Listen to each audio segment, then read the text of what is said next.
자, 안녕하십니까. 오늘 시험 보느냐 고생 많았습니다. 우리 코로나 사태 때문에 시험 보기가 만만치 않았을 텐데요. 아마도 마스크 끼고 시험을 보셨겠죠. 고생들 많으셨습니다. 시험에 대해서 간단히 총평을 좀 말씀드리고요. 해설을 좀 드리도록 하겠습니다. 고대사가 4문제 나오고요. 고려사가 3문제, 조선시대가 5문제 나오고 근현대가 7문제 나왔습니다. 근현대는 계한계 2문제, 일제가 3문제, 현대가 2문제 나왔고요. 대체로 문제 출제되는 비중은 유사하게 나왔습니다. 고대사는 선사는 없이 초기국가 한 문제 나왔고요. 그리고 삼국시대가 3문제 나왔습니다.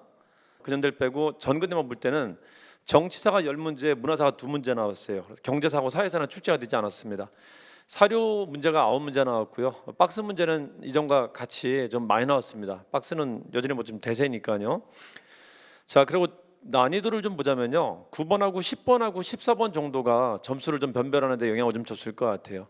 그 외에는 큰 문제가 좀 없었던 시험으로 보입니다. 그래서 난도는 그렇게 좀 높았던 시험은 아니라고 생각을 합니다. 일단 점수에 변별을 주는 것은 9번, 10번, 14번 정도로 생각을 하겠습니다. 한 문제는 세계유산 문제 나왔습니다. 정근대 12문제, 근현대 7문제, 그리고 세계유산 문제가 한 문제 나왔습니다. 총 20문제 이렇게 배분되고 나왔습니다.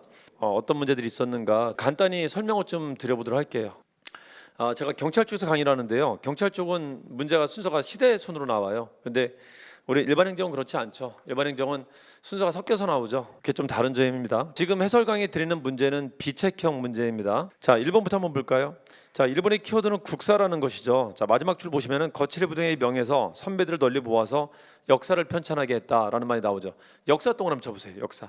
자, 역사책은 누구 때 편찬한다고요? 잘 나갈 때 편찬한다. 그러니까 전성기 때 편찬합니다. 삼국시대는 왕을 기억할 때 한 번에 기억하면 안 됩니다. 셋 중에 하나는 기준으로 삼아야 돼요. 요걸 기준으로 삼습니다, 제가. 자, 백제 전성기가 2번 있었어요. 하나가 근초광 때고 하나가 성왕 때다. 그래서 전성기 때 편찬한다는 걸 기억하시면 기억할 수 있습니다. 역사책은. 그게 언제다? 근초광 때입니다. 자, 요거랑 정반대로 가는 게 누구죠? 고구려가 정반대로 갑니다. 그러니까 고구려는 전성기가 얘가 힘들 때 나타나요. 5세기 때, 광개토 장수 때 나타납니다. 각각 4세기, 5세기, 6세기입니다. 자, 이때 역사책이 있었던 건 아니고요. 광개토 대박 능비라는 게 마치 역사책 같은 역할을 합니다. 그래서 건국 설화와 그리고 광개토장의 업적을 담고 있어서 그게 약간 그 역할을 합니다. 장수왕 때 만들어진 거죠.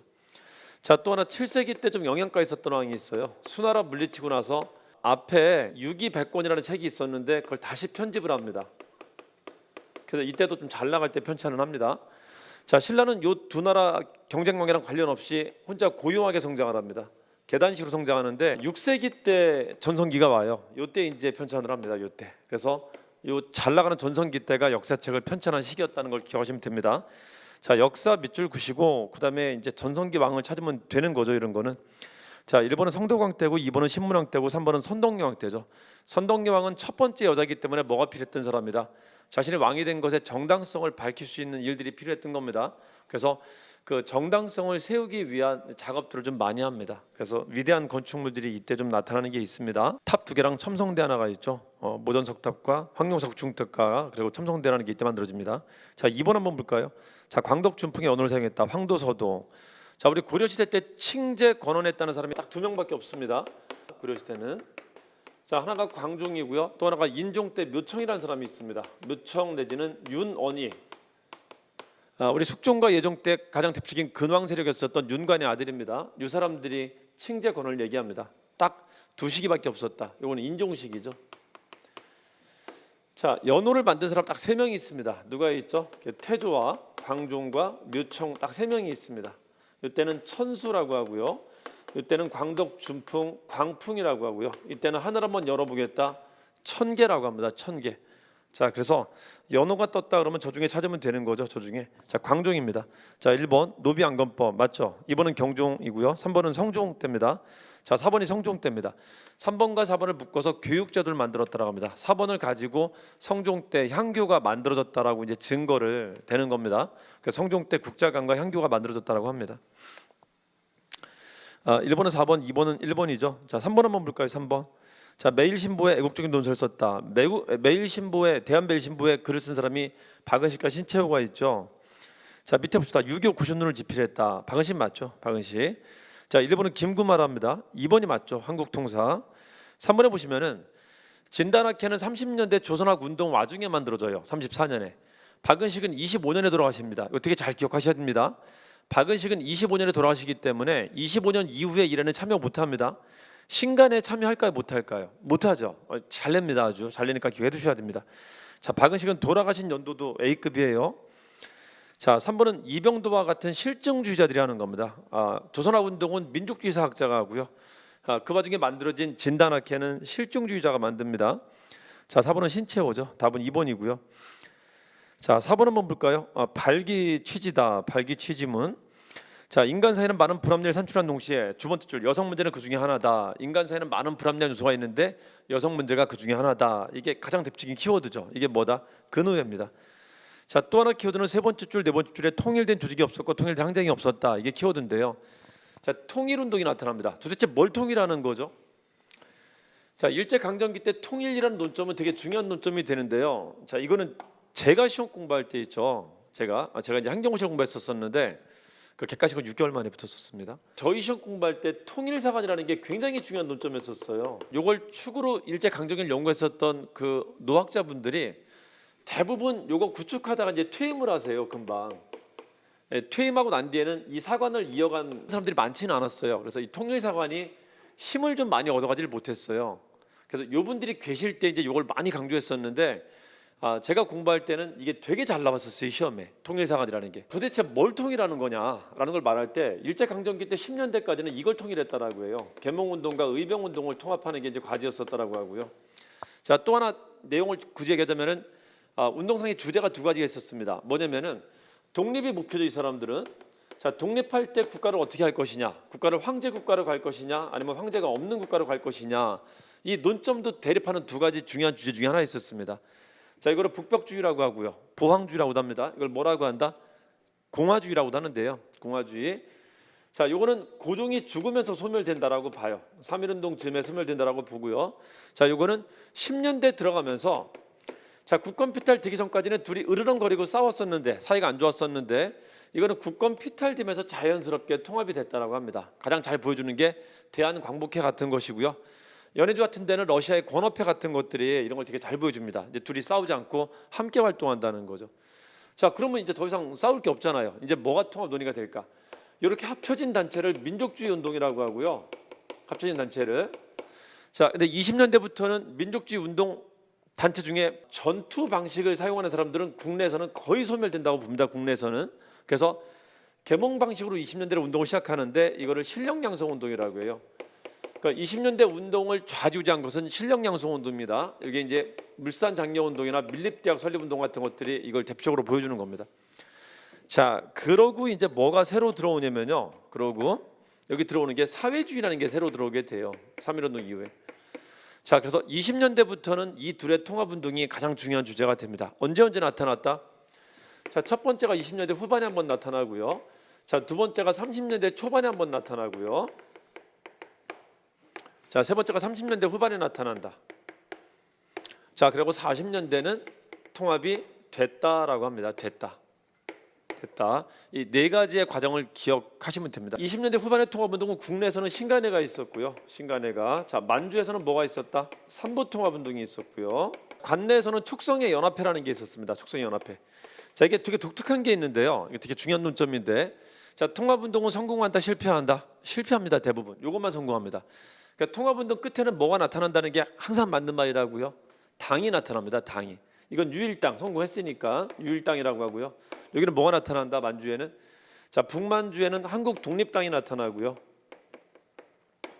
남만주에는 조혁당이 나타납니다. 조혁당이. 자, 이게 관내적에는 좌파가 만든 게 있고 우파가 만드는 게 있는데요. 우파가 만든 게 한국 독립당입니다. 이름 똑같아요. 근데 다른 단체입니다. 이게 임정 최초의 정당이고요. 여기는 유호 한국 독립운동자 동맹이라는 게 만들어져요. 그래서 좌파 우파가 따로 가게 됩니다. 자, 30년대 통합운동의 결과물은 뭐라고 하냐면요.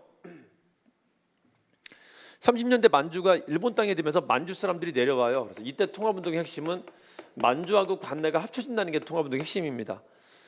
그래서 이게 합쳐지는데 합쳐지고 만들어지는 게 민혁당이라는 겁니다. 민족혁명당. 자, 통합운동 끝에는 뭐로 나타난다? 당으로 나타납니다. 당으로. 이것도 성공했다라고 합니다. 유일당이라고 해요. 35년이죠. 자, 이것도 실패라고 보는 분이 있는데요. 왜냐면은 민혁당 말고 다른 당이 또 생깁니다. 이게 뭐다? 한국국민당이라는 게 생기게 돼요. 한국국민당. 이것도 35년입니다. 그래서 일시에 성공하고 결과적으로 실패했다라고도 합니다. 이게 두 번째 통합운동 얘기고요. 세 번째 통합운동은 뭐라고 하냐면요. 중일 전쟁 이후에 야 이거 우리 이제 합쳐야 되겠는데 라는 인식이 다시 커져요. 그래서 통합운동이 다시 나타나는 겁니다. 자, 초반에는 좌파 우파가 따로 통합을 합니다. 자, 요때 통합은 관내만 남았어요. 관내만 남아서 관내 통합운동을 하는 거고, 관내는 두 사람이 있습니다. 유명한 사람이. 하나가 김구고요, 하나가 김원봉입니다. 자, 그래서 이때 통합운동은 김구와 김원봉이 합친다는 게 핵심이에요. 근데 이게 성공하지 못합니다. 자, 전국연합진선협회라고 해갖고요. 전국연합진선협회 옛날에 되게 잘 나왔었는데 요즘은 아예 안 나올 정도로 안 나오더라고요. 자, 전국연합진선협회라는 게 있었습니다. 이게 일시 통합한 것이고요. 자, 다시 갑시다. 통합운동은 뭐로 끝난다고요? 당으로 끝나죠. 자, 그래서 이건 일시 통합했다가 실패한 거고요. 이 김원봉이 빠져나갑니다. 그래서 우파 쪽 중심으로 우파만 통합한 게 나타나는데 이게 뭐냐면은 다시 한국 독립당이 만들어져요. 1940년에. 그래서 이거는 우파 3당만 통합한 거라고 해요. 이거 3당 통합이라고 합니다. 3당 통합. 자, 제가 통합이라는 논점이 나와갖고요. 나온 김에 이 통합 과정을 한번 소개를 해드린 겁니다. 여러분들 많이 어려워하더라고 이거를. 어려워해갖고 한번 해설 강의하면서 소개를 한번 해드린 겁니다. 자, 3월에 마저 한번 봅시다. 그래서 지금 이거 뭘 말하는 거죠? 20년대 후반을 말하는 거죠. 20년대 후반은 세 가지가 있습니다. 국내 통합, 만주 통합, 관내 통합이 따로 있어요. 그러니까 국내 통합이 성공하는데 신간회라고 하는데 이 신간회가 만들어질 때 똑같이 있잖아요. 여자 신간회가 만들어집니다. 그 여자 신간회를 뭐라고 한다? 근우회라고 해요. 똑같습니다. 만들어지는 배경과 과정, 해소되는 과정까지 똑같아요. 아시겠죠? 연도도 똑같습니다. 자, 그래서 근의회가 있다. 이 근의회가 맞죠? 여자 신간회라고 합니다. 민족주의 단체와 사회주의 여성 단체 간의 연합 운동을 한 겁니다. 통합 활동을. 답은 1번이죠. 5번 한번 볼까요? 월산당을 집었었는데 선조가 임진을 할 때 거처하면서 이제 궁궐 역할을 하게 된다. 자, 세 번째로 경운궁 됐죠? 자, 네 번째 아간파천 이후에 고종이 이곳에 머물렀다. 뭐 답 나온 거죠. 덕수궁이라고 하죠. 덕수궁. 자, 중화정 함령전, 석주전이 있다고 하는데 석주전도 밑줄 한번 거볼까요? 자, 우리 대한민국 궁궐 안에 돌로 만든 궁궐이 있는 유일한 곳이 어디라고요? 덕수궁입니다. 덕수궁. 거기가 근대 궁궐입니다. 근대. 대부분 목조 건물이죠. 궁궐 건물은 그렇죠. 여기는 석조 건물이 있습니다. 궁궐 유일하게 석조 건물이 있는 곳이 덕수궁입니다. 자, 그것도 기억해 주시고요. 여러분 그것도 아시죠? 이름에 전자 들어가면은 뭐라고요? 건물 이름에 전자 들어가면은 절대자가 사는 공간에만 전자를 붙입니다. 여러분들이 사는 집에다 전자 붙이면 안 돼요. 지나가다 욕하면서 사람들이 절대 안 되는 거예요. 자, 전자 붙이는 건 어디만 한다고요? 죽은 자는 신이요, 산 자는 왕한테만 붙이는 겁니다. 그러니까 전자 붙었다는 것은 뭐다? 절 아니면 궁궐 묻는 거거든요. 절 아니면 궁궐. 그 중에 석조전이라는 말이 있다는 건 어디만 있다고요? 궁궐 중에 어디만? 5대 궁궐 중에 덕수궁에만 있어요. 덕수궁에만. 잘 기억해 두세요. 6번 보시면은 대군왕이 없다. 자, 초기 국가 중에 부고 옥동삼 중에 대군왕이 없는 것은 어디만이죠? 옥동자만. 그렇죠. 옥동자만. 그렇죠. 자, 옥동자만 생기다 만 나라예요. 그래서 얘는 왕정 국가까지 발전하지 못한다. 연맹 왕국까지도 발전 못합니다. 그냥 군장 국가 수준에 머물러 있습니다. 자, 맨 끝에 보시면은 장사를 지낼 적에는 큰 나무각을 만든다. 목각이라고 하죠. 나무각을 목각. 자, 이거 어디 말하는 거죠? 옥저 말합니다. 옥저. 자, 1번 민며느리제. 자, 맞죠? 이번은 저 위만에게 한나라 치마를 장고 있다. 자, 위만조선 말하는 거고요. 3번 보시면은 사만 말하는 거죠. 사만은 씨 뿌릴 때 하고 추수할 때 2번 제사를 지냅니다. 제천해살 합니다. 자, 4번은 부여 말하는 거고요. 자, 7번 한번 볼까요? 임꺽정. 자, 명종 때 말하는 거죠. 명종 때. 자, 붕당이 처음 생긴 건 선조 때입니다. 1번은 선조고 2번이 맞죠. 여자가 통치하던 시기였었죠. 문정왕후. 자, 불교를 옹호했다.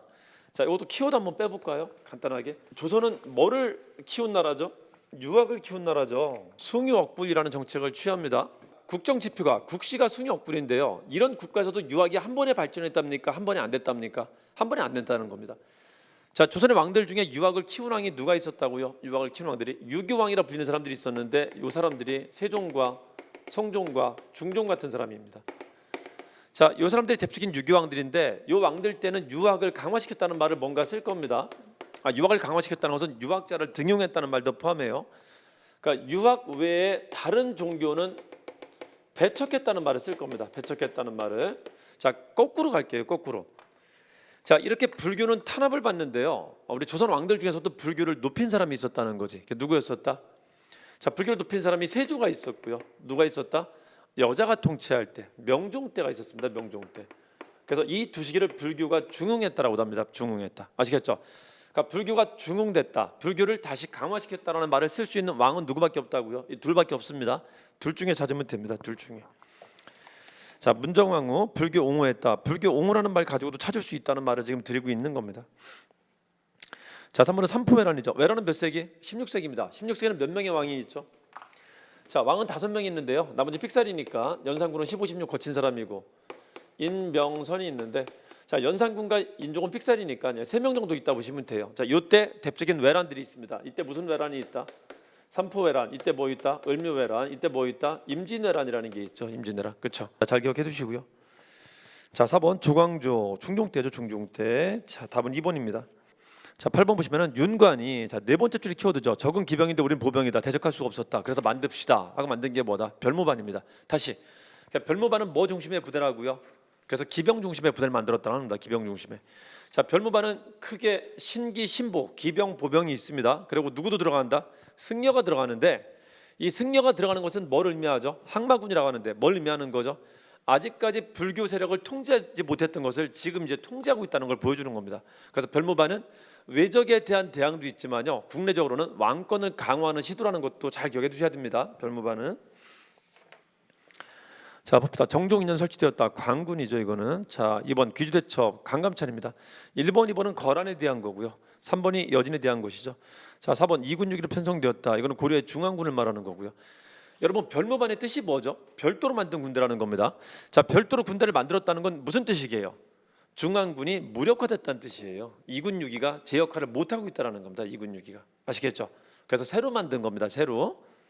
자, 핑계는 여진에 대비한다는 핑계를 만들었던 것이고요. 다음은 3번입니다. 9번 한번 볼까요? 9번. 자, 이 나라는 사만의 종족이다. 지금의 고령에 있다. 고령은 경북이죠. 경북. 이것 좀 알아두셔야 되고요. 제가 이거를 그 사진으로 받았어요. 그 저희 조교한테, 조교가 이제 경찰 이번에 시험 붙은 친구인데, 다행히 아는 친구가 이번에 시험 본 친구가 이제 일행직 친구가 있다 하더라고요. 그래서 부탁해갖고 받은 겁니다. 그래서 글씨가 조금 이거 흐릿해요. 깨톡으로 받은 거라. 그래서 조금 이렇게 눈을 좀 부릅뜨고 보고 있습니다. 자, 고령하면은 경상북도 말합니다. 경상북도에서 나타났었던 가야가 뭐죠? 대가야 말하죠. 대가야. 자, 대가야의 가장 중요한 특징 중에, 대가야의 그 외교 기록 중에 하나가 뭐냐면요, 남제의 사신을 보내갖고 책봉을 받았다는 게 있어요. 그 키워드입니다. 하지가 사신을 보내서 국왕 하지가 남제 공을 바쳤다. 보국 장군 봉국왕이라는 책봉을 받습니다. 그런 것들이 키워드입니다. 자, 거기 안 잡히면 고령으로 잡으면 돼요. 고령.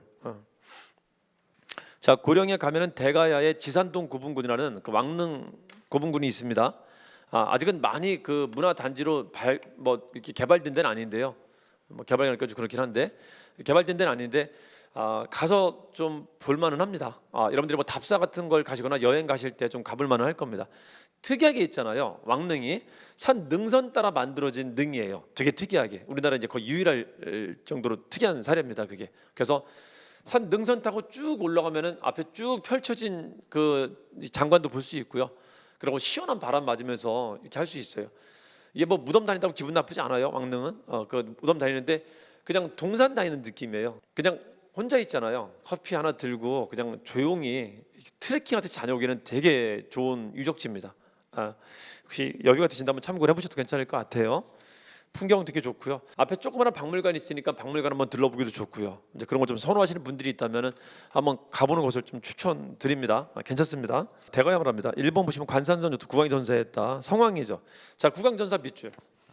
자, 여러분 그 삼국시대 있잖아요. 삼국시대 다른 나라와 싸우다가 왕이 죽었다는 사례가 딱 몇 번 있다고요? 딱 3번밖에 없습니다. 언제 죽을까요?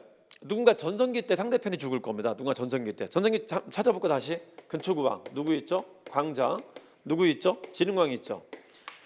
자, 요거랑 정반대로 하는 게 누구라고요? 얘들 둘입니다. 그러니까 얘들은 이제 초반엔 얘들이 싸우는 겁니다.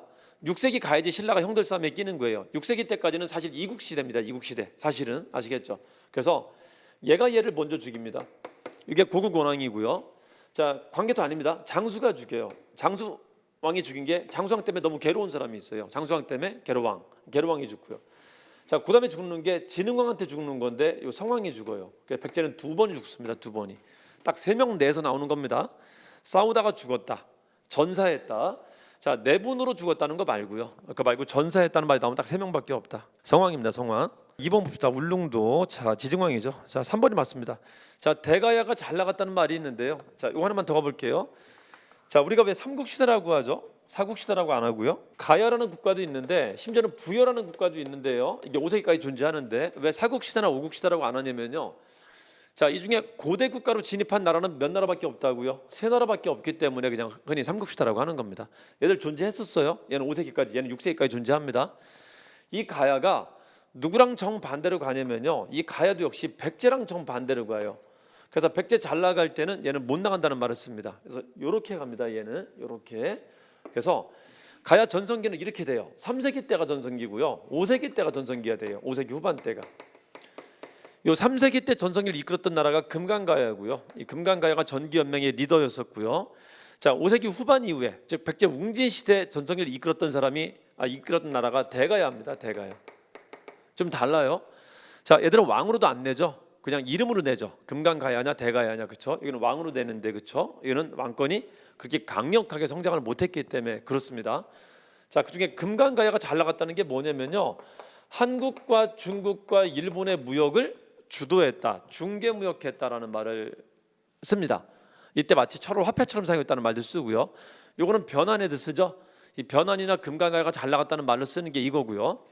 자, 대가야가 잘 나갔다는 말이 있는데요. 자, 대가야 잘 나갈 때 백제는 지금 완전 깨갱이죠. 웅진시대. 백제 영역을 침범한다는 게 특징이에요. 백제 영역.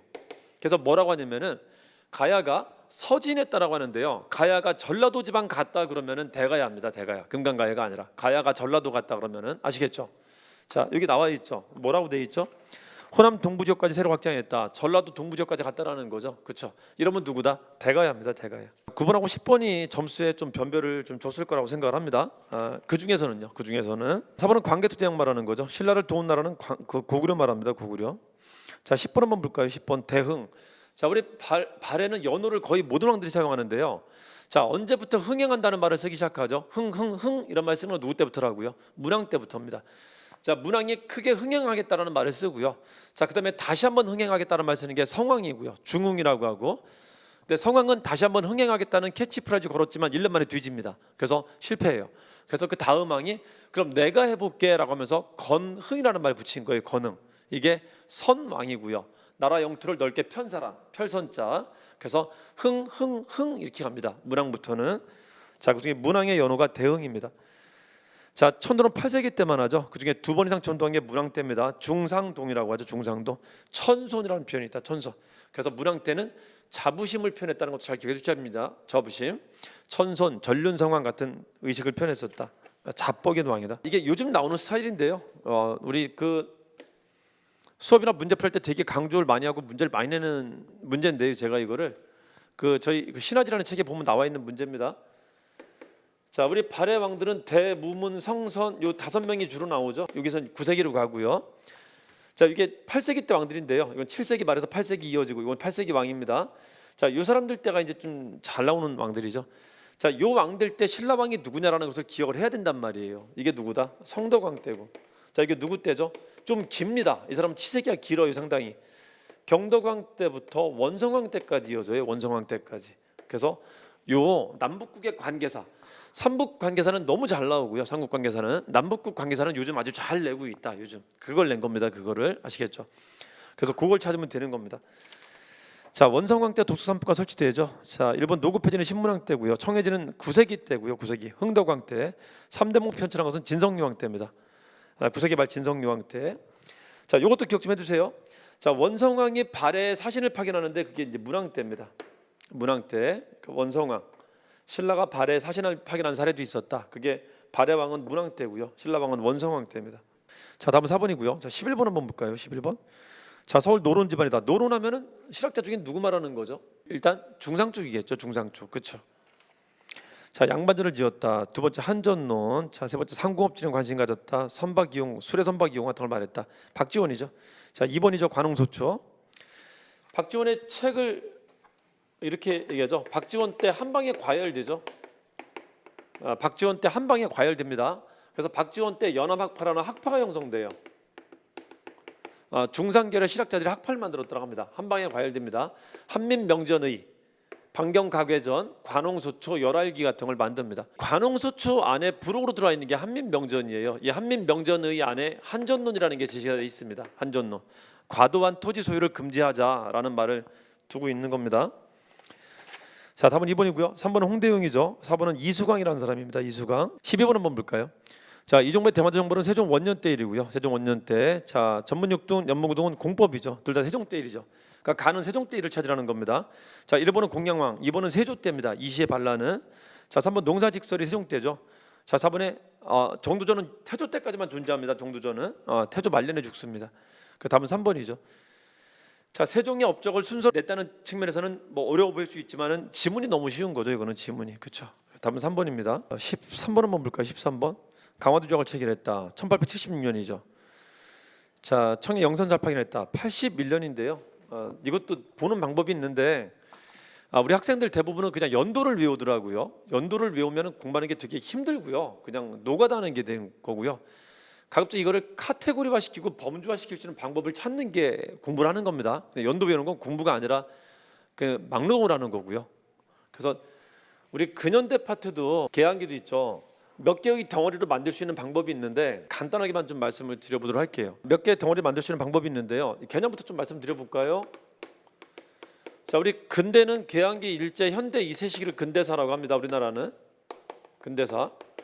자, 근대사는 그냥 근대가 되면 되지 뭐 이렇게 복잡해요. 이렇게 많이 쪼개놨죠. 이것 때문에 그래. 우리만 있는. 그러니까 다른 나라에는 시기 구분에 포함되지 않는 이상한 시기가 있어 그러는 겁니다. 이게 근대가 될 가능성이 있었던 시기를 말하는 거고요. 자, 여기는 이제 타력 근대가 된 시기, 식민지적 근대가 된 시기를 말하는 거고요. 이거는 이제 우리 자율적 근대를 유린 시기예요. 이제 우리 스스로. 그래서 우리 근대화는 이때 된다라고 합니다. 이때. 이때는 이제 식민적 근대, 타력 근대라고 하는 거고요. 자, 이때는 근대의 시도만 있었던 것이고 결국은 실패로 끝났다라는 겁니다. 그래서 몇 차례의 시도가 있었냐라는 걸 이해하는 게 되게 중요한 거예요. 어떤 시도가 있었냐라는 걸. 그걸 다 설명드리지 못합니다. 지금은. 우리 그 유튜브에 보면요, 제가 이거를 시기를 구분하는 영상이 있습니다. 그걸 한번 참고해 보시면은 계양기 파트는 그걸로 좀 정리가 될 겁니다. 한 1시간짜리 정도 강의가 됩니다. 자, 일단 고종시대를 계양기라고 부르는데요. 그냥 고종시대를 편의상. 고종시대 중에 10년은 아빠가 갉아먹죠. 대원군 집권기가 있죠. 그러니까 이때는 근대로 갈 가능성이 없었던 시기였었어요. 자, 뭐 안타깝지만은 근대로 될 가능성은 일단 뭐로 시작하냐면요, 1876년에 개항으로 시작합니다. 타력에 의한 거긴 하지만 개항으로 시작합니다. 근데 이때 변화가 전혀 없었어요. 그리고 변화를 언제 시작하냐면은 1880년에 시작합니다. 그래서 이때부터는 우리나라 이제 개화 정책이 시작된 시기라고 해요. 개화 정책이 시작된 시기입니다. 자, 왜 그러냐면은 제가 편의상 국가를 이렇게 표현하는데요. 이게 왕이고요. 이게 이제 관료고, 이게 이제 백성들 말하는데, 이 관료층 중에 있잖아요. 왕은 개합합니다. 고종은 한 1873년이나 72년쯤에는 왕이 이제 개합하러 돌아섰다고 봐요. 나이 드신 아빠는 40대, 50대로 진입한 아빠는 척사 쪽에 가깝다면은 고종은 어떻다? 젊은 고종은 개화할 생각이 있었습니다. 자, 이 사람이 개화할 생각이 있었음에도 불구하고, 그것도 개항까지 됐음에도 불구하고 왜 바꾸지 못했냐면요, 얘들이 그렇게 할 사람이 없었단 말이에요. 얘들이 뭘 있어야지 같이 데리고 가죠. 그래서 이 4년이 지나도록 아무 변화가 없었던 겁니다. 근데 이때는 갑자기 왜 했냐? 80년이니까 십진법으로 하니까. 그런 건 아니잖아요. 왜 했냐면은 1879년에 되게 중요한 사건이 터져요.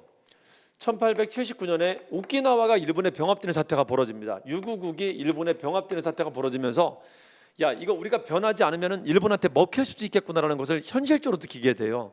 그래서 이때 드디어 변할 것을 마음에 먹고 두 번째 수신사를 보내게 되는데요. 두 번째 수신사를, 자, 이 사람이 갔다 오고 나서 만든 게 통리기무화문입니다. 통리기무화문.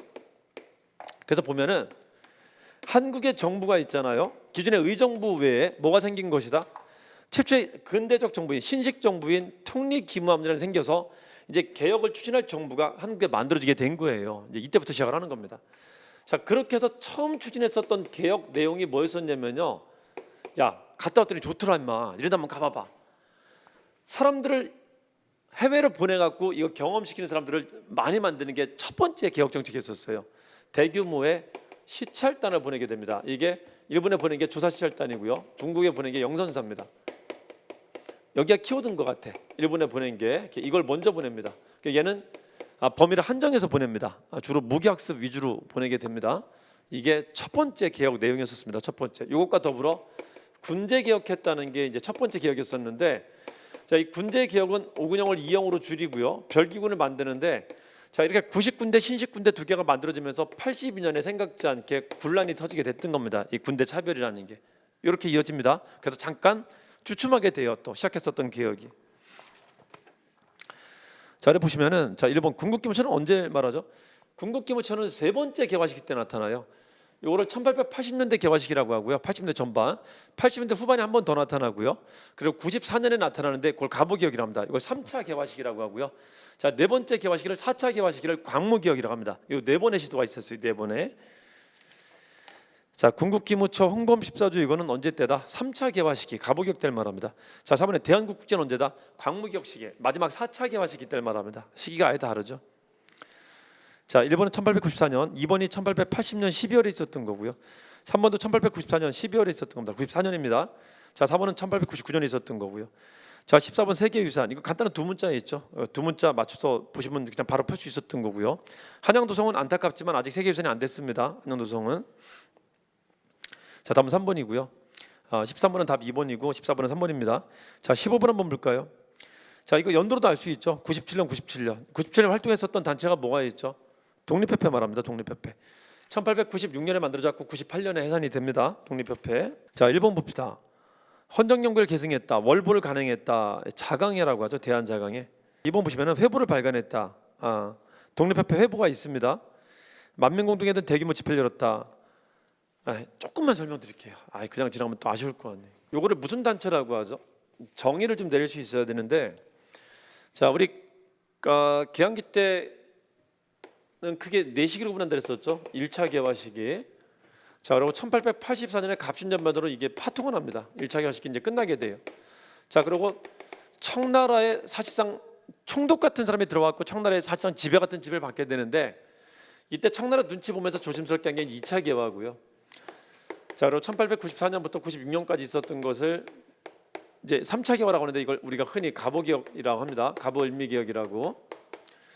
자, 1년 동안 아간파천 시기를 겪었다가 1897년에 환궁해 갖고 다시 개혁을 추진하는데, 이때 개혁을 러일 전쟁 터지기 전까지 했던 개혁을 4차 개화, 광무개혁이라고 합니다. 그래서 총 4번의 시도가 있었습니다. 4번의 시도가. 자, 이 개화 정책을 추진하는 게 누구냐면요, 왕이 추진할 때가 있고요. 자, 누가 추진할 때가 있다? 관료가 추진할 때가 있는데, 이 두 가지에 따라 달라요. 이 사람이 추진하냐, 이 사람의 아니냐 다 다릅니다. 갑신전면 전까지는 이 둘이 같이 움직였었어요.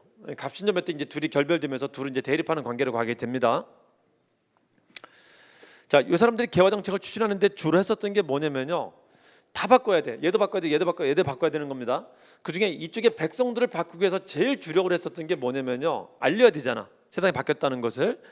자, 알리는 방법을 했었던 게 하나가 언론이었었고요. 하나가 교육이었었고요. 교육은 또 전문가도 만들 수 있습니다. 자, 하나가 이제 농업 사회에서 벗어나라는 겁니다. 이제 그거 안 해도 먹고 살 수 있다는 걸 알려줘야 돼요. 그게 산업입니다. 자, 이 개화 정책의 핵심적인 삼총사를 제가 이거를 언교산이라고 합니다. 언교산. 그래서 개화 정책 할 때마다 요거는 반드시 나타난다. 언론과 교육과 산업 정책은. 그래서 여기서 이걸 추진하는 사람들을 개화파 관료라고 하는데요. 이게 나중에 우리 개화 정책이 다 실패로 끝나고 나서부터는 이 사람들이 계몽 운동가로 바뀌게 됩니다. 그리고 개화 정책을 반대했었던 척사 유생들은 이제 의병으로 나타나게 되고요.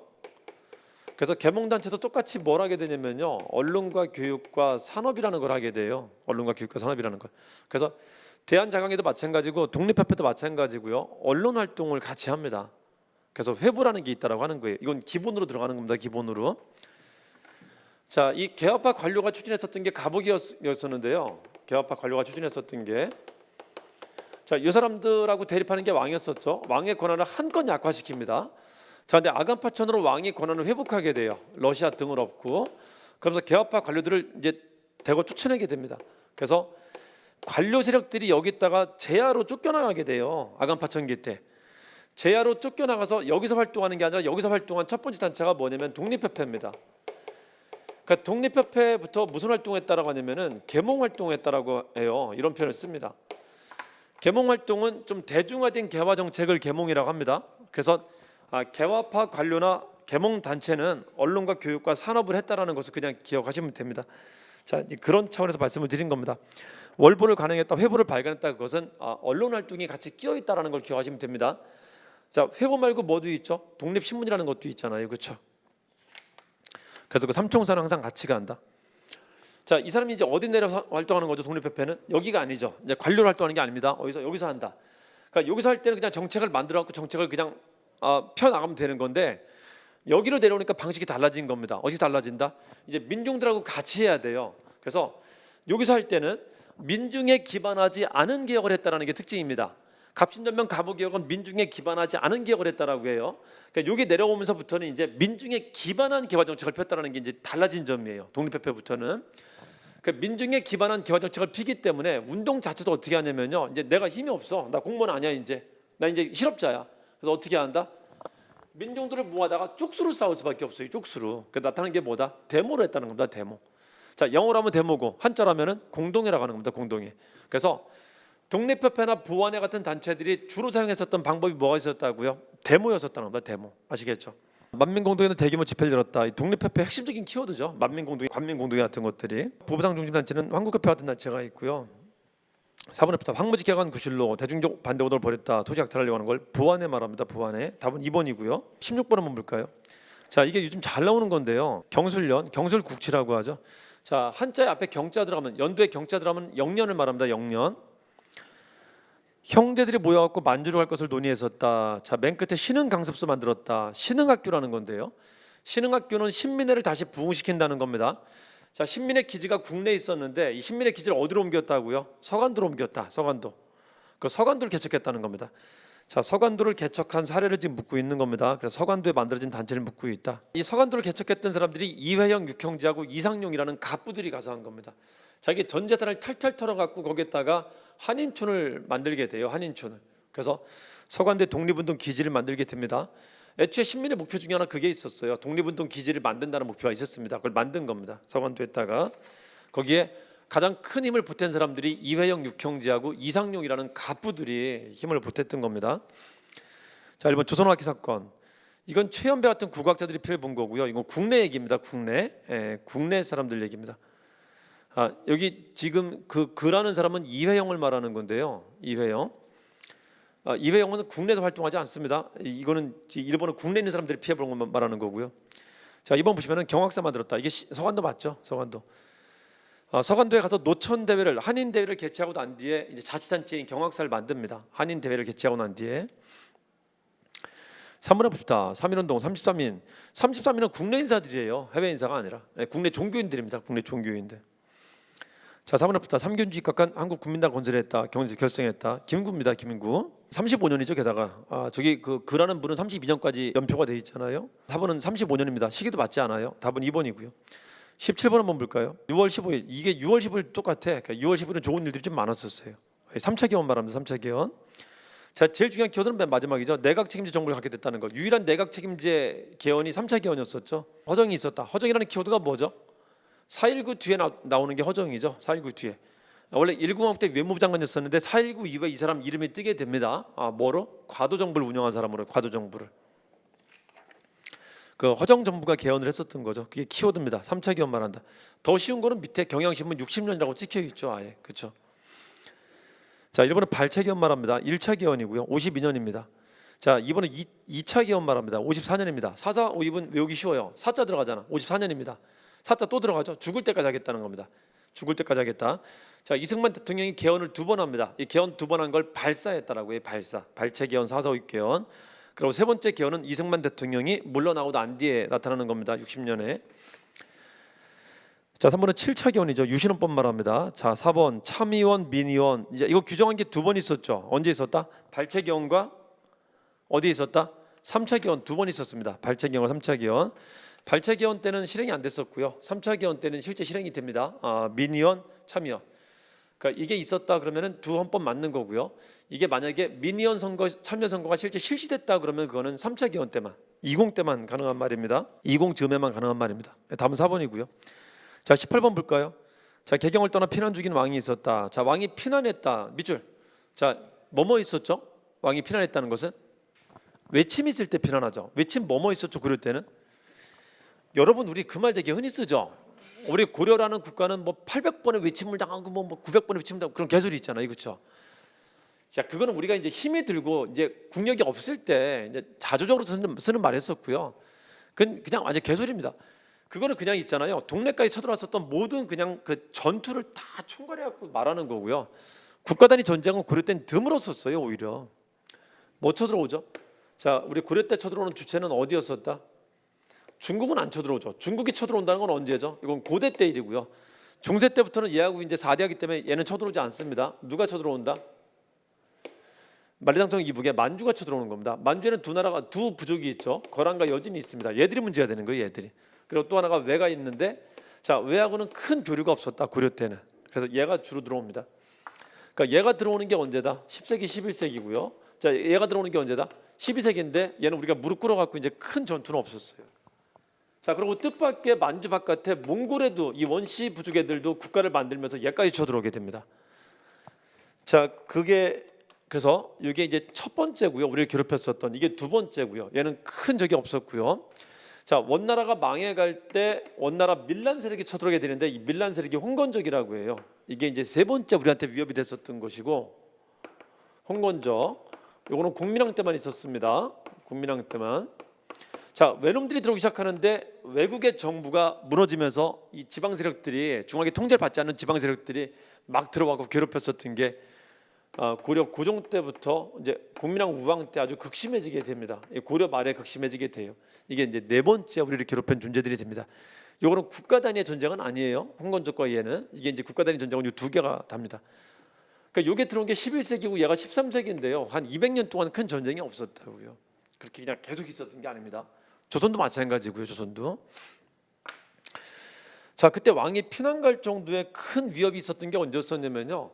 거란 쳐들어왔을 때, 언제? 거란 2차 침입 때 전라도 나주로 피난 갑니다. 자, 몽골은 어디로? 강화도로 피난 가고요. 강화도로 천도까지 하게 되죠. 이건 피난이 아니라 천도까지 하게 되죠. 자, 여진은 아니고 이건 우리가 4대 했으니까 뜻밖의 홍건적이 들어왔을 때 그때 다시 피난 가요. 이때는 경상도 안동으로 피난 가게 됩니다. 안동을 그때는 복주라고 했었죠.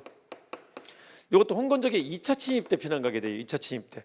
자, 외놈들이 쳐들어왔을 때는 그냥 피난 갈까? 그냥 그 말만 있었어요. 강화 천도 논의가 있었다는 말만 합니다. 그래서 한 4번 정도의 침입이 우리한테 좀 위협적인 거였었어요. 무슨 뭐 800번 그거는 그냥 자주적으로 하는 말이에요. 너무 그걸 강조 안 하셔도 됩니다. 그냥 하는 말입니다. 그거는. 자, 그래서 키워드가 있네요. 개경을 떠나 피난 중이다. 자, 뭐 아니면 뭘까요? 그러면은 나주 피난 아니면 안동 피난을 얘기하는 걸 겁니다. 홍건적이래. 너무 쉽네. 그러면 홍건적 나서면 누구다? 공민왕 말합니다. 공민왕. 자, 1번부터 공민왕 이유를 묻고 있는 거죠. 자, 1번이 진포대첩이죠. 자, 우왕 때입니다. 왜구와의 전투 중에 주요한 전투는 다 우왕 때 있습니다. 그 우왕 때 있었던 대표적인 전투를 홍진환관대라고 합니다. 홍진환관대. 저기 위화도 위금까지 하면 홍진환관이 위대했다라고 합니다. 홍진환관이. 홍산, 진포, 황산, 관음포, 대마도 정벌이 있죠. 이게 대표적인 것이다. 자, 요거는 우왕 때고요. 요건 누구 때다? 창왕 때입니다. 창왕 때. 자, 이번은 고려 고종 때죠. 최후집권기 때죠. 김윤우라는 사람이 사살했던 거고. 몽골 2차 침입 때. 3번 기철 죽인 거는 국민왕 초기 기억입니다. 국민왕 5년 때 기억이 나타나거든요. 그래서 국민왕 5년 때 우리가 원간석기를 벗어났다라고 평가를 합니다. 국민왕 5년 때. 자, 이 국민왕 5년 때의 기억을 국민왕 1차 기억이라고 하고요. 홍건적 침입을 기점으로 그 앞에를 1차 기억, 홍건적 침입 이후를 2차 기억이라고 하는데 그런 구분도 있습니다. 1차 기억은 국민왕이 외척을 데리고 했었던 기억이고요. 이게 이제 홍건적이 침입해 들어오고 와이프가 죽습니다. 노곡 대장 공주가 죽게 되고요. 자, 이런 위기를 겪고 난 뒤에 다시 하는 기억을 2차 기억이라고 하는데 이때는 한미한 세력을 데려서 합니다. 한미한 세력. 신돈을 데리고 했었던 게 2차 기억입니다. 이걸 이렇게 구분하기도 합니다. 홍건적 침입 전에 있었던 것이다. 기철 죽인 것은. 자, 기철을 죽이고요. 권문세족을 죽이고 그리고 쌍정을 없앴다라고 합니다. 쌍성총관부 정방 정동에서 없앴다는 게 1차 기억 핵심이고 쌍전과 성전을 치렀다라고 해요. 성균관을 중수하고 전면 변정도를 설치했다. 이게 신도니안 개혁입니다. 이게 2차 개혁이라고 합니다. 쌍전과 성전을 치렀다라고 합니다. 성전을 잘 기억해 두시고요. 1차, 2차를 구분해서 물어보기도 한 겁니다. 3번은 자, 4번은 그 몽골 침입기 때죠. 2번, 4번은 몽골 침입기 때죠. 자, 8만 대전 경우는 최후 때 시작했고 최항 때, 아들인 최항 때 완성합니다. 고종 때입니다. 고종 때. 답은 1번이고요. 19번은 뭐 볼까요? 자, 여러분 그 붕당 정치는 크게 1기, 2기, 3기로 구분하는데요. 여러분 공부할 때는 카테고리 나누는 걸 되게 잘 하셔야 됩니다. 한국사는 시기를 구분하는 게 되게 중요하기 때문에요. 우리가 학교에서 공부할 때 그 논문 쓰는 거 있잖아요. 그 이론의 상당수가 시기 구분이에요. 한국사 이론의 상당수, 가장 중요한 이론은 시기를 구분하는 겁니다. 그러니까 여러분들이 시기를 염두에 두지 않고 한국사를 공부하는 것은 난센스예요. 어떤 단어만 계속 암기하고요, 연도만 계속 암기하고 가는 거는, 이 카테고리, 시대라는 개념을 구분하지 못하고 가는 거는 난센스입니다. 그건 난센스. 굉장히 중요한 오류를 범하고 있는 겁니다. 그거는 그걸 꼭 염두에 두고 하셨으면 좋겠습니다. 그러니까 붕당이 처음 생긴 건 선조 때고요. 광해군 때까지를 대체로 우리가 성립기라고 불러요. 무슨 큰 사건이 있었던 시기 아닙니다. 이때는 누구 이후에 이제 큰 변화가 생긴다. 인조 반정 이후에 큰 변화가 생기는데요. 자, 인조 반정을 뭐라고 하냐면요, 우리 조선 역사상 두 번째로 신하가 세운 왕이라고 해요. 첫 번째가 중종입니다. 중종은 지가 왕이 되는 걸 전날까지도 몰랐었어요. 당일도 몰랐었습니다. 일추전도 몰랐었어요. 일추전도. 너 왕이야. 그때 알게 된 겁니다. 그때. 자, 신하가 세운 왕이 둘이 있었는데, 조선의 신하는 두 가지가 있죠. 조선의 신하는 전기 때는 훈구하고 사림이 있었고요. 선조 때부터는 사림만 남게 됩니다. 이제 사림이 쪼개지는 게 붕당입니다. 그래서 이 중종을 왕으로 세운 사람들은 훈구파가 세웠었어요. 근데 훈구가 독점하지 못하게 하려고 조광조를 불러들여갖고 조광조한테 개혁 정치를 하게 했던 겁니다. 그러니까 이때 한번 사림 정치를 실현해 보려고 했었어요. 근데 이때는 결국 훈구한테 얘들이 죽으면서 실패로 끝납니다. 근데 인조 반정은 그야말로 누가 세운 거냐면은, 이건 사림이 세운 겁니다. 사림이. 그래서 이때 사림이 꿈꾸는 사림 정치라는 게 처음 실현되게 돼요. 사림 정치라는 게. 그래서 조선에서 성리학 정치가 실현이 됐다라고 하는 게 누구 때냐면은 인조 반정 때라고. 인조 반정 때. 그 다른 나라는 과학기술 발달하고요, 세계가 서로 연결되는 초연결 시대를 가고 있는 큰 변화를 겪고 있는데, 우리만 이제 관념적인 사회로 가게 되는 겁니다. 종교 국가로. 여러분 보시면요, 고대하고 중세하고 근대라는 시기 구분도 있는데, 이걸 구분할 때 있죠. 이걸 뭐라고 하냐면은 중세 국가를 종교 국가라고 하거든요. 근대 국가를 탈종교 국가라고 해요. 그러니까 하나의 가치만을 강조하게 되고요, 여기는 유일 가치만 강조하게 되고, 여기는 다양한 가치를 존중하게 되는 게 근대 국가인데요. 자, 다른 나라들은 조선 후기 때쯤 17세기 이후가 되면은 이런 국가로 다 바뀌어가고 있는데, 우리나라만 거꾸로 성리학이 절대화되고 있었다라는 거지. 이 성리학을 절대화시켰었던 인간들이 이 인간들이라고. 이 인간들, 이 등신들, 아시겠죠? 그래서 역사의 수레바퀴를 거꾸로 돌린 반정이라고 합니다. 이것을.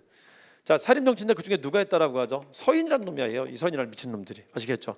서인하고 남인이 참여했다라고 합니다. 자, 이게 당한 사람들이 누구였었고요, 이제 북인들이 제거되면서 그나마 얘들이 좀 현실적이었었다라고 하는데, 현실적인 정치는 이제 무너지게 돼요. 현실적인 정치는 이 인조 반정이 되게 큰 영향을 미치게 됩니다. 자, 인조 반정 때부터 현종 때까지 드디어 얘들이 꿈꾸는 사림 정치를 피게 되는데, 사림 정치 핵심이 뭐냐면요, 사림들은 고려말 온건파 사대부의 후신이죠. 온건파 사대부는 조선의 건국을 찬성했나 반대했나요? 반대했죠. 조선의 건국 자체를 나쁘게 바라봤었어요. 조선의 건국 자체가 이 땅에 도덕과 예의가 땅에 떨어진 사건으로 봤단 말이에요. 그래서 그거를 조선에서 도덕과 예의를 다시 살리는 게 얘들이 꿈이었었단 말이지. 그래서 얘들이 꿈꾸는 게 뭐냐면은 도덕과 예의를 명분이라고 합니다. 도덕과 명분을 이 땅에 자리 잡게 하는 게 얘들이 꿈이었었다고요. 그래서 이때는 명분 정치만 펼쳐지게 돼요. 이 명분 정치 핵심이 뭐냐면은, 여기는 인조 반정 때는 친명 배금 정책이라고 하고요. 자, 효종 때는 이거를 북벌이라고 하고요. 자, 북벌은 사실상 이제 불가능한 걸로 판단이 됐습니다. 불가능한 걸로. 현종 때는 특이하게 효종이 둘째 아들이었었거든. 장례 논쟁이 명분을 따지는, 예의를 따지는 또 중요한 주제를 뜨게 돼요. 예속 논쟁이라고 합니다. 그래서 오로지 명분, 예의만 따지는 정치를 폈다라는 거죠. 다른 나라는 과학기술, 막 세계 정복 이런 거 하고 있는데 우리는 그 지랄 하고 있었다는 겁니다. 자, 현종 때 예속 논쟁하면서 이때까지는 서로 친하게 지내면서 서인하고 남인이 서로 의견을 수렴하면서 공존하는 정치를 폈었다면요, 이때 이제 감정은 많이 상해요. 감정이 이종 논쟁 때. 자, 그러고 나서 숙종이라는 왕이 등장했을 때 왕의 변덕까지 합쳐져 갖고 드디어 죽고 죽이는 정치가 되는데, 요거를 이제 환국 정치라고 합니다. 그래서 요거를 붕당 정치 편의상 제가 이걸 1기라고 하고요, 요걸 2기라고 하는데 여기는 이제 변질기라고 합니다. 붕당 정치가 변질됩니다. 요거를 환국 정치라고 합니다. 이때는 보복과 사사가 이제 빈번합니다. 자, 그래서 무슨 얘기를 드리는 거냐면요, 예송 논쟁 때까지는 사람이 안 죽어요. 그냥 누가 유배 갔다는 말만 씁니다. 윤선두가 유배 갔다, 송시열이 유배 갔다, 그냥 그 정도 말만 쓴다는 거죠. 여기는 윤선두 유배 갔다는 게 이번에 시험에 나왔었죠. 경찰직 시험에. 자, 유배 갔다 그런 말 쓰고요. 여기는 뒤집니다. 그래서 서인하고 남인을 대표하는 그 사람들이 죽어요. 그러니까 윤유가 죽었다는 게 나오고요. 윤유가 죽었다. 자, 죽을 때 사문단적으로 평가받은 죽기도 하죠. 송시열이 죽었다라는 말이 나와요. 각 당을 대표하는, 예송 논쟁에서 각 당을 대표했었던 그 두 인물들이 죽게 돼요. 자, 환국 정치가 크게 경기갑병이라는 게 있는데요. 경기갑병. 이 경신왕국 때 윤유가 죽고요, 기사반국 때 송실이 죽습니다. 갑술왕국은 그냥 갑질왕국이고요. 왕이 갑질왕국. 이때 남인이 몰락하고 서인이 집권했던 거고, 이건 다시 서인이 몰락하고 남인이 집권했던 거고요. 이건 다시 서인이 집권하게 된다. 그중에 소론이 집권하게 됩니다. 자, 이때 남인에 대한 처벌을 두고 노소로 갈라졌다라고 하는 거고요. 자, 저런 것들 좀 기억하시면 됩니다. 여기 키워드가 뭐냐면은 허적과 윤유가 죽었다라는 겁니다. 이게 키워드입니다. 허적이라는 사람도 키워드가 되죠. 자, 허씨의 이름의 외자면 뭐라고요? 남인입니다. 남인. 17세기 후반 이후에 허씨의 이름의 외자면 남인입니다. 남인이 죽었다는 뜻입니다. 자, 나번에 인현왕후가 복이 되었다. 이 왕비를 내쫓은 게 기사회생 때입니다. 남인이 기사회생한 겁니다. 남인은 직권 딱 2번밖에 못해요. 예송 때 1번, 기갑할 때, 갑인예송 때, 환국 때 딱 1번 합니다. 기사회생하는데 누구한테 붙어갖고 회생한 거냐면은 숙종이 좋아하는 장희빈에 붙었다 기사회생했던 겁니다. 장희빈을 왕비로 만들고 지 와이프를 내쳤단 말이에요. 자, 내친 와이프, 생각해보니까 장희빈이 질려요. 장희빈을 다시 내치고 왕비를 다시 불러들인 게 갑질왕국이에요. 이게 갑질한 겁니다. 갑질. 자, 왕비를 다시 불러들인 것이다. 갑술왕국입니다. 그 사이 찾으라는 건데 그 사이는 뭘까요? 기사반국이겠죠. 기사반국은 누가 죽는다고? 서인이 죽어. 송시열이 죽습니다. 송시열이. 자, 1번 나와 있죠. 송시열이 처형당했다. 아주 대표적인 말입니다. 아주 대표적인. 답은 1번입니다. 자, 예송 논쟁은 현종 때고요. 정의를 모반은 선조 때고요. 4번은 나선정벌입니다. 효종 때입니다. 효종 때. 답은 1번이고요. 자, 20번 한번 볼까요? 자, 이거 해방공간이라고 하죠. 3년 동안 정부가 수립됩니다. 1945년 8월 15일에 해방이 되고요. 48년 8월 15일까지 우리나라 정부가 수립되는 과정이 한 3년 걸려요. 3년. 그 과정을 얘기하는 겁니다. 자, 그 3년 동안에 정부를 수립하는데 그 정부 수립에 공을 세운 사람들이 누구라고요? 외국인들이라는 거죠. 외국인들. 그 외국인들이 정부 수립에 관여하게 됩니다. 왜죠?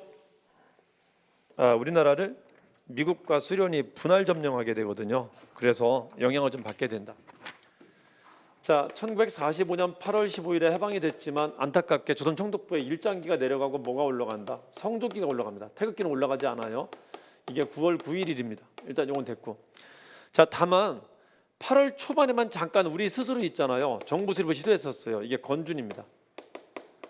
이미 건국동맹이라는 단체를 만들어갖고 준비하고 있었어요. 44년 8월에. 그래서 제일 빨리 시도하는데 안타깝게 9월 9일에 미군정이 수립되면서 얘가 이제 부정당합니다. 건준이 인민공화국이라는 정부를 만들었지만 이거 무시당합니다. 그래서 이제부터는 이제 미국이 주도할 겁니다. 자, 북한엔 누가? 소련이 있고요. 그 미소가 만나갖고 합의를 하게 되는데 45년 12월에 첫 합의를 하게 돼요. 해방 이후에는 첫 합의입니다. 이게 뭐다? 모스크바 삼상회의입니다. 여기서부터 시작을 하는 겁니다. 자, 이것에 대해서 우리 국민들이 반응을 하게 되는데 우파, 중도파, 좌파들이 각각 반응하는데 좌파는 나는 찬성이요, 우파는 반대요. 이런 반응을 했다는 겁니다. 좌파도 처음에는 반대했다가 찬성으로 돌아선 거죠. 자, 모스크바 삼상회의 결정 내용에 따라 1차 미소 공의가 열리게 되죠. 자, 이거는 미, 영, 소 세 나라 외무부 장관들이 만나서 얘기했던 거고요. 이건 이제 그 한반도를 점령하고 있는 두 나라 대표들이 만나고 하는 겁니다.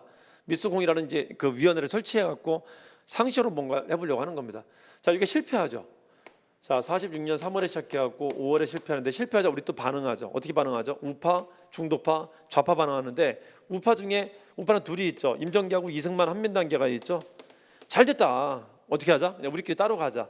단독 정부 얘기를 이제 처음 하게 됩니다. 자, 이것에 누가 발끈하게 되죠? 미쳤어! 하면서 누가 발끈하죠? 그렇게 하면 안 된다라고. 그게 중도파입니다. 중도파가 발끈하면서 뭐 하게 되는 거죠? 좌우 합작이라는 걸 만들어 갖고 좌파 우파를 설득해 보려고 노력을 하는 겁니다. 이게 7월에 만들어집니다. 이게 6월에 발표하게 되고요. 좌우 합작위원회에서 했었던 가장 중요한 논점이 뭐냐면요, 입법기구 만든다라는 건데, 여기까지만 말씀드리도록 할게요. 제일 먼저 나오는 게 다가 제일 먼저 나오죠. 다가 제일 먼저 나오고요. 건국준비위원회가. 자, 그다음에 뭐가 나온다? 라가 나와야 되죠. 라가 1차 비수공이. 그다음에 뭐가 나온다? 좌우합작위가 나오고요. 좌우합작위. 자, 이렇게 진행하면서 2차 비수공이도 있었는데 이거는 사실상 실패가 예정돼 있는 거였었고요. 7월 내지는 9월에 끝난다고 합니다. 이거 실패하자마자 바로 뭐 하게 되죠? 미국이 어디로 토스한다? 유엔으로 토스합니다. 유엔으로. 요거는 마치 그냥 모스크바 왕, 미수공이 왕, 유엔 왕이라고 기억하시면 돼요. 태종, 세종, 세조 이렇게 하듯이 왕으로 구분하시면 됩니다. 이 왕 때 이 사람들 뭐 했었나 이렇게 이제 보시면은 구분하기 좀 쉬울 겁니다. 그렇게 카테고리를 만들면요. 그러니까 유엔이라는 단어는 절대 이 앞으로 가지 못해요. 모스크바나 미수공이가 유엔보다 무조건 앞에 있어야 되는 겁니다. 자, 유엔으로 넘기는데 결국은 유엔에서 결정을 내리고 여기서 정부를 만들어 줍니다. 유엔에서 만든다는 것은 미수가 협조해서 하는 건가요? 따로 하는 건가? 이제 미국이 단독으로 하게 되는 거예요. 그래서 뭐로 만들어지게 된다? 분단 정부가 만들어지게 된 겁니다. 분단 정부가. 아시겠죠? 여기서 결정된 게 뭐죠? 야, 그냥 쟤들이 선거하게 임마. 미수가 만나서 서술하지 말고 이거 답 안 나오니까 하지 말고 그냥 조선 국민들이 선거에서 결정하게 하자. 해갖고 쭉 가서 나온 게 이제 50 총선거고요. 자, 7월 17일 헌법이 만들어지고요. 자, 그러고 이제 8월 15일에 정부가 드디어 수립되게 된 겁니다. 1948년에. 자, 이거는 47년 9월에 그 유엔에 이관했었고 11월에 총선과자라는 결의안이 나왔었고요. 그리고 48년 2월에는 그냥 남한만 총선과자라는 소총의 결정이 나오게 됩니다. 이게 이제 50 총선거로 이어지게 되는 겁니다. 다음은 3번이죠. 자, 여기까지 설명을 마치도록 할게요. 문제가 그렇게 많이 어려웠던 건 아닌데요. 하면서 여러분들 공부하거나 좀 복습할 수 있게 설명을 조금씩 제가 좀 더 곁들여 드렸습니다. 그래서 그냥 해설 강의 보는 걸로 끝나지 않고요. 여러분들이 앞으로 이제 무슨 공부를 하면 좋을까, 그리고 요거 하면서 조금 더 공부를 건드릴 게 있구나라는 것을 좀 자각할 수 있게 좀 해드렸습니다. 도움이 좀 되셨으면 좋겠습니다. 자, 오늘 수고하셨습니다.